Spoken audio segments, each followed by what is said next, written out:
بسم اللہ الرحمن الرحیم۔ السلام علیکم، ویلکم ٹو مائی چینل۔ امید ہے سب دوست ٹھیک ہوں گے۔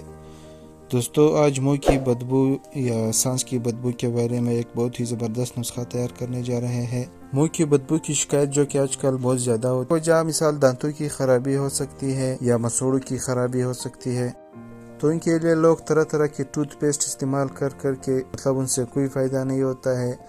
تو یہ دراصل منہ کی بدبو نہیں، دانتوں کی بدبو نہیں، بلکہ سانس کی بدبو ہوتی ہے جو کہ معدے سے نکل آتی ہے، اور یہ زیادہ تر فاسٹ فوڈ کھانے کی وجہ سے ہوتی ہے بدبو، یا پیاز وغیرہ کھانے کی وجہ سے بھی منہ سے بدبو آ سکتی ہے، آپ کی سانس سے بدبو آ سکتی ہے۔ تو اس کے لیے آج بہت ہی زبردست نسخہ لے کر آئے ہیں، جنہیں استعمال کر کے انشاءاللہ وہ بالکل ختم ہو جائے گی اور آپ کا معدہ بالکل صحیح رہے گا۔ تو آج کے نسخے میں صرف 3 چیزیں استعمال ہوتی ہے۔ آپ نے سب سے پہلے لینا ہے سونف، اور اس کے ساتھ ہے